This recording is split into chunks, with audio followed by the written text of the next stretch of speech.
Assalamualaikum warahmatullahi wabarakatuh. Jumpa lagi dengan saya Siroj Munir di STT Terpadu Nurul Fikri di mata kuliah Sistem Integrasi, Program Studi Sistem Informasi dan Teknik Informatika. Materi atau perkuliahan Sistem Integrasi ini adalah akan membahas tentang Enterprise Application Integration yang meliputi tentang aplikasi-aplikasi yang ada di dalamnya, kemudian juga teknologi middleware, kemudian tentang database system, dan juga tentang IT infrastruktur dan manajemen yang akan mendukung proses integrasi sistem dalam suatu organisasi dan perusahaan. Selamat mengikuti.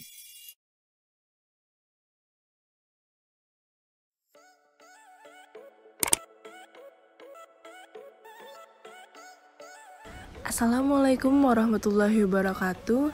Kami dari kelompok 17 mata kuliah Enterprise Architecture Integration ingin memaparkan terkait Internet of Things atau IoT. Dengan anggota Diah Najunda Salsabila, Jennifer Johanda Pinkan, Risma Amalia Shalom, dan Ulfi Alifiani Maulana Putri. Terdapat 5 poin yang akan kami bahas. Apa itu IoT? IoT atau Internet of Things adalah suatu konsep di mana konektivitas internet dapat bertukar informasi satu sama lainnya dengan benda-benda yang ada di sekelilingnya. IoT diibaratkan sebagai alat-alat fisik yang bisa terkoneksi dengan internet, misalnya kulkas, television, mesin cuci, atau barang elektronik lainnya yang dapat dikontrol menggunakan smartphone untuk memastikan dalam keadaan mati atau menghidupkan dan aktivitas lainnya. Kapan IoT muncul? IoT atau Internet of Things merupakan teknologi yang ditemukan oleh Kevin Austin pada tahun 1999. Hingga saat ini, teknologi IoT sudah dikembangkan dan diaplikasikan di seluruh dunia.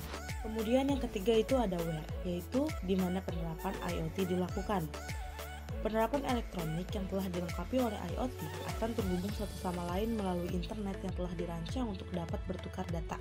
Berikut merupakan penerapan IoT sederhana yang diterapkan. Yang pertama ada pada smart home, yaitu penerapan IoT pada kebutuhan rumah, misalnya dengan membuat alat untuk mematikan lampu dari jarak jauh. Kemudian yang kedua ada smart city, yaitu penerapan IoT pada keutuhan kota.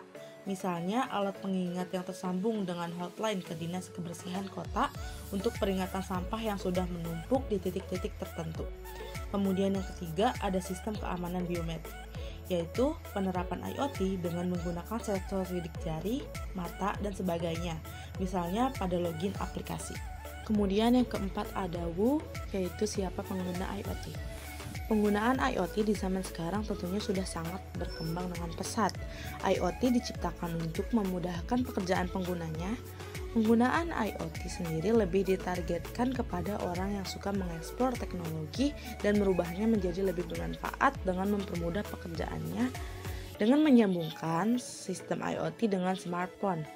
Berikut merupakan sektor industri yang wajib mengimplementasikan teknologi IoT di zaman sekarang, yaitu yang pertama ada industri pertanian. Contohnya itu dengan adanya sistem pelacak tanaman dan ternak untuk membantu survei lahan. Kemudian yang kedua ada industri manufaktur, yaitu dengan adanya sistem pabrik pintar untuk mempermudah alur proses produksi. Kemudian yang ketiga ada perbankan, dengan adanya sistem pelayanan dan pemrosesan pembayaran untuk pelanggan.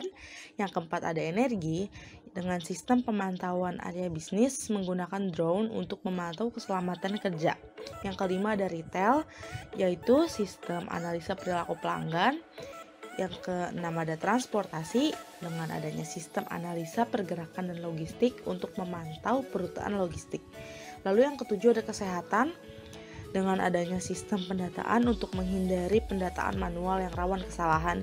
Kemudian yang kedelapan ada komunikasi, dengan memainkan peran kunci dalam layanan jaringan 5G.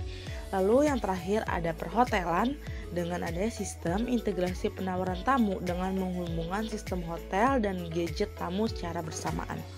Mengapa perlu menerapkan Internet of Things?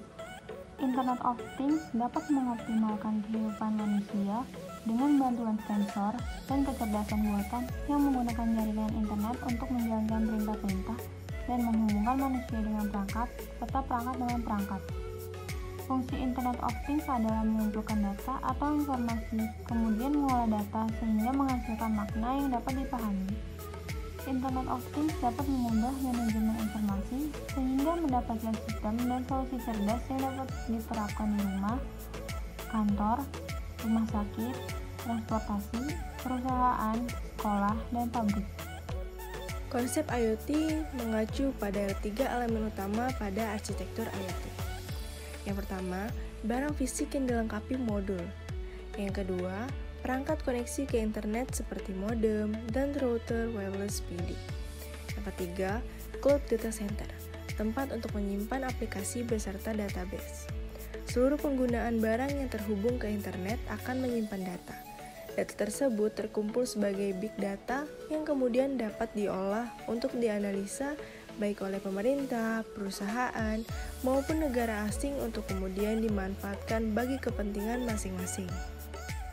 Kemudian adalah salah satu contoh penerapan IoT, yaitu smart farming. Sebagian besar smart farming digunakan untuk menunjukkan penerapan solusi IoT dalam pertanian. Meskipun IoT smart farming serta IoT industri tidak sepopuler takut yang terhubung dengan konsumen, tetapi pasarnya masih sangat dinamis dan adopsi solusi IoT untuk pertanian akan terus tumbuh. Teknologi dan IoT berpotensi mengubah pertanian dalam banyak aspek, yaitu ada 5 cara IoT dapat meningkatkan pertanian. Yang pertama, data. Banyak data yang dikumpulkan oleh sensor smart farming, misalnya kondisi cuaca, kualitas tanah, kemajuan pertumbuhan tanaman, atau kesehatan ternak. Data ini dapat digunakan untuk melacak keadaan bisnis secara umum, kinerja staf, efisiensi peralatan, dan lain-lain. Yang kedua, kontrol yang lebih baik atas proses internal dan akibatnya dapat menurunkan resiko produksi. Kemampuan untuk memperkirakan output dari produksi memungkinkan untuk merencanakan distribusi produk yang lebih baik. Yang ketiga, manajemen biaya dan pengurangan limbah berkat peningkatan kontrol atas produksi. Mampu melihat anomali dalam pertumbuhan tanaman atau kesehatan ternak, dapat mengurangi risiko kehilangan hasil panen. Yang keempat, peningkatan efisiensi bisnis melalui proses otomatisasi. Dengan menggunakan perangkat pintar, dapat mengotomatisasi beberapa proses di seluruh siklus produksi, misalnya irigasi, pemupukan, atau pengendalian hama. Yang kelima, kualitas dan volume produk ditingkatkan. Mendapatkan kontrol yang lebih baik atas proses produksi dan mempertahankan standar kualitas tanaman dan kapasitas pertumbuhan yang lebih tinggi melalui otomatisasi. Akibatnya, semua faktor ini bertahan dapat menghasilkan pendapatan yang lebih tinggi. Sekian presentasi dari kelompok 17, kurang lebihnya mohon maaf. Wassalamualaikum warahmatullahi wabarakatuh. Jangan lupa ya, subscribe, like, and share videonya.